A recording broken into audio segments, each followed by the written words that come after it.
अपने तरीके का चीज बनाने के लिए पहले वो प्रॉब्लम पेश कर रहे हैं, फिर उसका सोल्यूशन खुद बता रहे हैं ताकि उनके हिसाब से चीज हो जाए। मॉडर्न वैल्यूज में जैसे कि जेंडर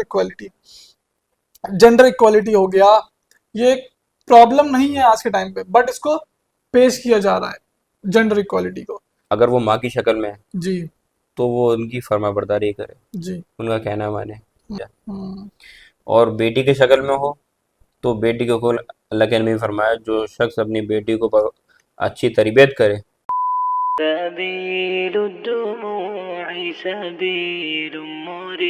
इस्लामिक पहचान और मॉडर्न वैल्यूज, आज के टाइम पे बहुत सारे मॉडर्न वैल्यूज निकल निकल के आ रही हैं।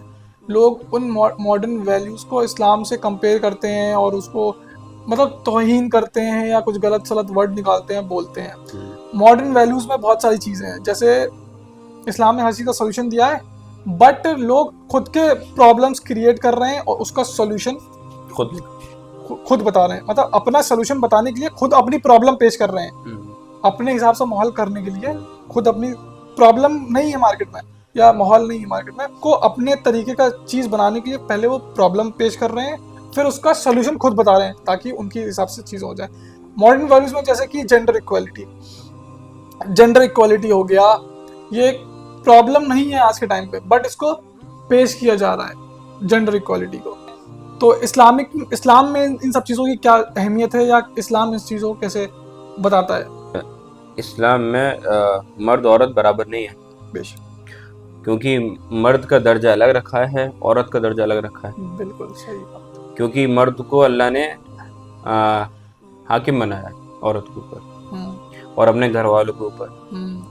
तो और अगर दुनिया में किसी औरत को नबी बना के नहीं भेजा, सिर्फ मर्द को, क्योंकि वो मर्द क्योंकि मर्द को ये क्वालिटी दी है कि वो हर चीज़ को कहते हैं हर चीज़ को संभाल सकता है।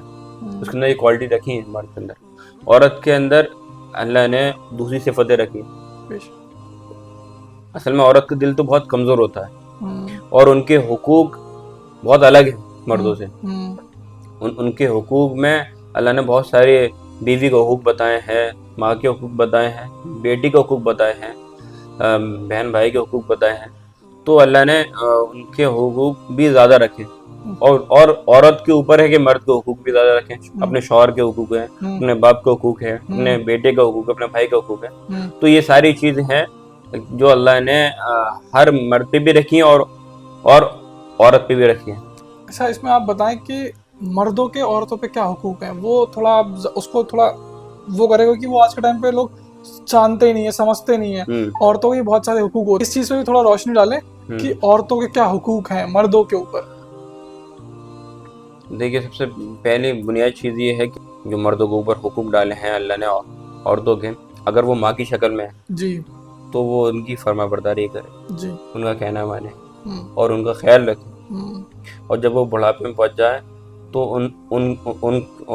उनसे उफ भी ना करे। कुरान में उफ भी अल्लाह के नबी ने माँ के जो हुकूक दिए हैं कि अल्लाह के नबी ने फरमाया, अगर मेरी माँ अगर मैं इशा की नमाज पढ़ा रहा होता जी और मेरी माँ आवाज़ लगाती तो मैं इशा की फ़र्द नमाज तोड़ के अपनी माँ को लब्बैक कहता। ये हुक्म फरमाया माँ का। कितना ये उम्मत को बताया कि माँ की फर्माबरदारी कितनी ज़रूरी है। जी, इस्लाम हमें बताता है कि हम अपने माँ बाप की खिदमत कैसे करें। आज के टाइम पे वेस्टर्न कल्चर में फैमिली स्ट्रक्चर बिल्कुल टूट चुका है। लोग 18 की होते हुए अपने माँ बाप को भूल जाते हैं, या माँ बाप अपनी ज़िंदगी बुढ़ापे तक खुद से गुजार रहे हैं। लेकिन इस्लाम ने इन सब चीज़ों को बहुत अच्छे से एक्सप्लेन किया है। वेस्टर्न कल्चर में ये चल रहा है, वो तो माँ बाप बूढ़े हो जाते हैं तो उन्हें ओल्ड हाउस में भेज दिया। हाँ, ये सब वेस्टर्न कल्चर की चीज़ें हैं, लेकिन इस्लाम ने नहीं हर चीज़ बताई है आपको। इस्लाम में माँ बाप के इतने ज़्यादा हुकूक रखे हैं, जो भी मुसलमान आज भाई हमारे से ये चीज़ सुन रहे हैं वो सब रिलेट कर रहे होंगे। उन सबको माँ बाप की मोहब्बत पता है, माँ बाप के हुकूक पता है, माँ बाप की कितनी बड़ी अहमियत है। तो ऐसे ही माँ के क्या हुकूक है, माँ से क्या मोहब्बत है, माँ की अगर हमने अच्छे से वो कर ली, खिदमत करी बुढ़ापे में, तो अल्लाह पाक उस बेसिस पे हमारी अकल बख्शिश कर देंगे। और बीवी के हुकूक अल्लाह ने मर्द पे ये डाले हैं, उसके शौहर पर मेहर है और ये हुकूक कि वो उसका खर्चा उठाए और उसको इतनी इनकम दे कि उससे पूछे ना। अगर कोई उसे महीने की इनकम दे रहा है अपनी बीवी को, तो उससे उसका हक नहीं है कि उससे पूछे कि तुमने कहाँ खर्च किए। अच्छा, हाँ। ये तो बहुत नई चीज बताई। ये नहीं आप उससे एक एक पैसे का सवाल कर रहे हैं कि यार ये मैंने इतने पैसे तो ये दिए थे, तूने इतने कहाँ खर्च कर दिए। मतलब उनकी सारी जरूरतों को पूरा करना है, पूरा वो करना है। जो सवाल करें हाँ, आपको वो पूरा करना पूरा है। करना है। और वो भी अगर वो गलत रास्ते में खर्च करें तो तब भी की जाए, उनको गलत रास्ते समझाएं। समझाया जाए। जी। हाँ। और उन पर ये हुकूक है कि उनके साथ वफा की जाए, बेशक। वफादारी की जाए। जिससे मोहब्बत की जाए तो उससे वफादारी भी की जाए। खुद अल्लाह के नबी अब हज़रत आयशा को लुक़मे बनाए खिलाते थे, बेशक। और अपने जहाँ से हज़रत आयशा पानी पीती थी वहाँ से पानी पीते थे। और अल्लाह के नबी फरमाया कि अपनी बीवी से लुक़मा जब तुम अपनी बीवी को लुक़मा खिलाओ तो सदक़े का सवाब है। बताइए। अल्लाह के नबी की बहुत सारी हदीसें हैं, अल्लाह मतलब बीवी से कैसे पेश आना है, मतलब इतनी मोहब्बत जाहिर करी है।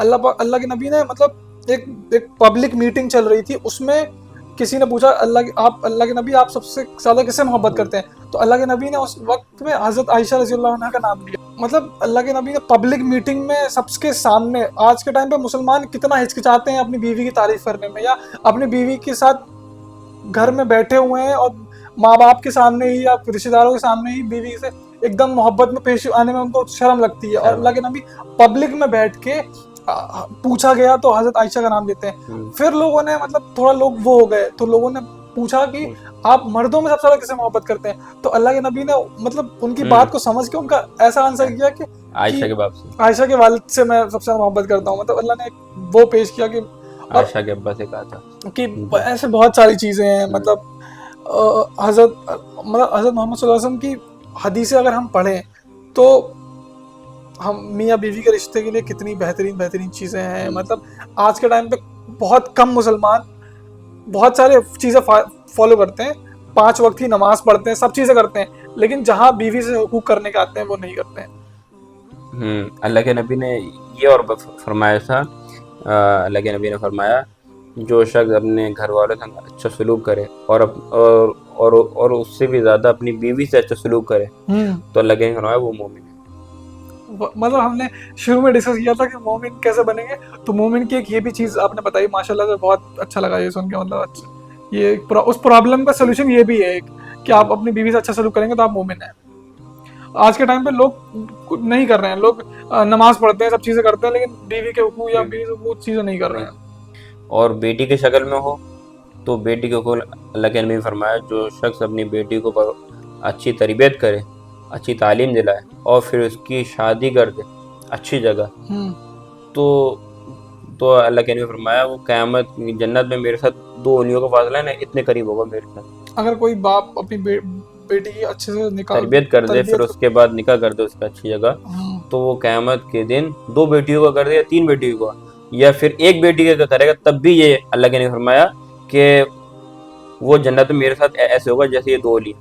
अच्छा, जैसे ये चीज़ बेटों को लेके नहीं है, बेटों को लेके अगर कोई बेटे की शादी करेगा उस पर कोई वो नहीं है, इस पे कोई वो नहीं है, लेकिन बेटी की शादी करेगा तो अल्लाह के नबी सल्लल्लाहु अलैहि वसल्लम इतने करीब रहेगा कल आखिरत। अगर ये बहन की शक्ल में हो तो बहन के भाई पर ये हक बनता है कि वो उसको, आजकल ये बहुत बड़ी प्रॉब्लम हो गई है, सबसे ज़्यादा मेन प्रॉब्लम ये हो गई है कि अपने भाई बाप की जायदाद में से बहनों को नहीं देते, खा जाते हैं। सही बात। और जो खा जाते हैं उन सब जो भाई अपनी बहनों को खाते हैं उनका खाना उनका पीना सब हराम हो जाता है। अच्छा, हाँ सही बात, सब हराम हो जाता है। अल्लाह ने उनके लिए भी शरीया में वो है उनका, जब वो शादी होके चली जाए तब भी उनका ख्याल रखने का हुक्म दिया है भाइयों के ऊपर कि उनकी खैर ख्वाही करते रहे कि ये उन भाग डाला है।